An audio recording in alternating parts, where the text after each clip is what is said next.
ಆಚಿ ಮಸಾಲ. ಎಂತ ಅಡಿಗೆಯ ರುಚಿಯಾಗೋ ರಹಸ್ಯವು 20 ರೂಪಾಯಿ. ಒಂದ್ ಕಡೆ ಸುಪ್ರೀಂ ಆದೇಶ ಅಂತ ಫುಟ್ಪಾತ್ ತೆರವು, ಮತ್ತೊಂದ್ ಕಡೆ ಅದೇ ಫುಟ್ಪಾತ್ ಮೇಲೆ ಅನಧಿಕೃತ ಮಳಿಗೆ ನಿರ್ಮಾಣ. ಆದ್ರೆ ಅಧಿಕಾರಿಗಳೇ ಆದೇಶ ಉಲ್ಲಂಘಿಸುತ್ತಿದ್ದಾರೆ. ಇದಕ್ಕೆ ಸೂಕ್ತ ಉದಾಹರಣೆ ಲಾಲ್ಬಾಗ್ ಪಶ್ಚಿಮ ದ್ವಾರದಲ್ಲಿ ರಾತ್ರೋರಾತ್ರಿ ಅನಧಿಕೃತವಾಗಿ ತಲೆ ಎತ್ತಿರೋ ಕೆಎಂಎಫ್ ಮಳಿಗೆ. ಜನಸಾಮಾನ್ಯರಿಗೊಂದು ನ್ಯಾಯ, ಸರ್ಕಾರಕ್ಕೆ ಒಂದು ನ್ಯಾಯಾನ. ಲಾಲ್ಬಾಗ್ ಪಾರ್ಕಿಂಗ್ ಜಾಗದಲ್ಲೇ ಕೆಎಂಎಫ್ ಮಳಿಗೆ ನಿರ್ಮಾಣ. ಜಿಬಿಎ ವಿರುದ್ಧ ಆಕ್ರೋಶ, ಆಗಸ್ಟ್ 15ಕ್ಕೆ ಪ್ರತಿಭಟನೆಗೆ ನಿರ್ಧಾರ. ಬೆಂಗಳೂರಲ್ಲಿ ಫುಟ್ಪಾತ್ ಒತ್ತುವರಿ ತೆರವು ವಿಚಾರ ಸದ್ದು ಮಾಡ್ತಿರೋ ಬೆನ್ನಲ್ಲೇ ಐತಿಹಾಸಿಕ ಲಾಲ್ಬಾಗ್ನಲ್ಲಿ ಹೊಸ ವಿವಾದ ಶುರುವಾಗಿದೆ. ಲಾಲ್ಬಾಗ್ ಪಶ್ಚಿಮ ದ್ವಾರದ ಬಳಿ ಪಾದಚಾರಿ ಮಾರ್ಗ ಪಾರ್ಕಿಂಗ್ ಪ್ರದೇಶದಲ್ಲಿ ಕೆಎಂಎಫ್ ನಂದಿನಿ ಮಳಿಗೆ ನಿರ್ಮಾಣವಾಗಿರೋದು ಇದೀಗ ವಾಕರ್ಸ್ ಆಕ್ರೋಶಕ್ಕೆ ಕಾರಣವಾಗಿದೆ.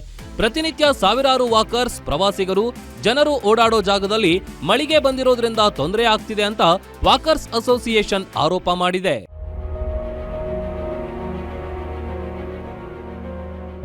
ಈ ಜಾಗದಲ್ಲಿ ಈ ಹಿಂದೆ ವಾಹನಗಳ ಪಾರ್ಕಿಂಗ್ಗೆ ಅವಕಾಶವಿತ್ತು. ಆದರೆ ಮಳಿಗೆ ನಿರ್ಮಾಣವಾದ ಬಳಿಕ ವಾಹನ ನಿಲುಗಡೆ ಮಾತ್ರವಲ್ಲ, ಪಾದಚಾರಿಗಳ ಓಡಾಟಕ್ಕೂ ತೊಂದರೆಯಾಗ್ತಾ ಇದೆ. ಇನ್ನು ಸ್ಥಳೀಯ ಶಾಸಕರು ಸ್ಥಳಕ್ಕೆ ಭೇಟಿ ನೀಡಿ ಮಳಿಗೆ ತೆರವು ಮಾಡುವಂತೆ ಸೂಚಿಸಿದ್ರೂ ಇದುವರೆಗೂ ಮಳಿಗೆ ತೆರವಾಗಿಲ್ಲ. ಈ ಹಿನ್ನೆಲೆ ಆಗಸ್ಟ್ 15ಕ್ಕೆ ಲಾಲ್ಬಾಗ್ ಅಲ್ಲಿ ಧ್ವಜಾರೋಹಣ ನಡೆದ ಮೇಲೆ ಬೃಹತ್ ಪ್ರತಿಭಟನೆ ಮಾಡ್ತೀವಿ ಅಂತ ಲಾಲ್ಬಾಗ್ ವಾಕರ್ಸ್ ಅಸೋಸಿಯೇಷನ್ ಅಧ್ಯಕ್ಷ ಹರೀಶ್ ರೆಡ್ಡಿ ಎಚ್ಚರಿಕೆ ನೀಡಿದ್ರು. ನಾಳೆ ಇನ್ನೊಬ್ರು ಯಾರೋ ಬರ್ತಾರೆ, ಇನ್ನೊಂದು ಅಂಗಡಿ ಹಾಕ್ತಾರೆ, ನಾಳೆ ಇನ್ನೊಂದು ಅಂಗಡಿ, ಇದು ಅವಾಗ ಫುಡ್ ಸ್ಟ್ರೀಟ್ ಥರ ಆಗ್ಬಿಡುತ್ತೆ.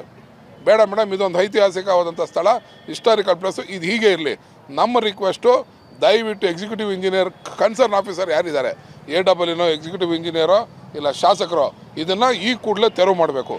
ಇದನ್ನು ತೆರವು ಮಾಡಿಲ್ಲ ಅಂದರೆ 15ನೇ ತಾರೀಕು ನಾವು ಫ್ಲಾಗ್ ಹಾಸ್ಟ್ ಮಾಡ್ತೀವಿ. ಇಲ್ಲಿ ಅವತ್ತು ವಾಕರ್ಸ್ ಅಸೋಸಿಯೇಷನ್ನಿಂದ ಉಗ್ರವಾದಂಥ ಪ್ರತಿಭಟನೆಯನ್ನು ನಾವು ಅವತ್ತು ಹಮ್ಮಿಕೊಂಡಿದ್ದೀವಿ. ಕೆಲವು ಕಡೆ ಏನಾಗ್ತಾ ಇದೆ ಅಂದರೆ ಫುಟ್ಪಾತ್ಗಳಲ್ಲಾಗಿರ್ಬೋದು ಅಥವಾ ಪಾರ್ಕಿಂಗ್ ಪ್ಲೇಸ್ಗಳಲ್ಲಿ ಏನು ಮಾಡ್ತಿದ್ದಾರೆ ಅಂದರೆ ಹೊಸ ಮಳಿಗೆಗಳನ್ನ ಹಾಕೋಕ್ಕೆ ಸ್ಟಾರ್ಟ್ ಮಾಡ್ತಿದ್ದಾರೆ. ನಾವಿವತ್ತು ನೋಡ್ಬೋದು ಲಾಲ್ಬಾಗಲ್ಲಿದ್ದೀವಿ. ಲಾಲ್ಬಾಗ್ನಲ್ಲಿ ವೆಸ್ಟ್ ಗೇಟ್ನಲ್ಲಿ ಏನಾಗಿದೆ ಅಂದರೆ KMF ನಂದಿನಿ ಮಳಿಗೆಯನ್ನು ಹೊಸದಾಗಿ ಈ ರಾತ್ರೋರಾತ್ರಿ 3-4 ದಿನಗಳ ಹಿಂದೆ ಅಷ್ಟೇ KMF ಮಳಿಗೆಯನ್ನು ಇಲ್ಲಿ ಸ್ಥಾಪನೆ ಕೂಡ ಮಾಡಿದ್ದಾರೆ.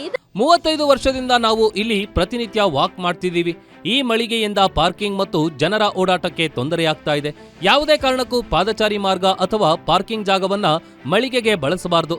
ಕೂಡಲೇ ಮಳಿಗೆಯನ್ನು ತೆರವು ಮಾಡಬೇಕು ಎಂದು ವಾಕರ್ಸ್ ಮನವಿ ಮಾಡಿದ್ರು.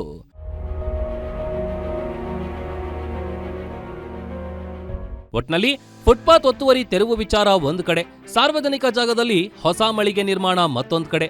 ಕೆಎಂಎಫ್ ಮಳಿಗೆ ನಿರ್ಮಾಣ ವಿರೋಧಿಸಿ ಆಗಸ್ಟ್ 15ಕ್ಕೆ ಪ್ರತಿಭಟನೆ ಮಾಡೋದಾಗಿ ವಾಕರ್ಸ್ ಅಸೋಸಿಯೇಷನ್ ಎಚ್ಚರಿಕೆ ನೀಡಿದೆ.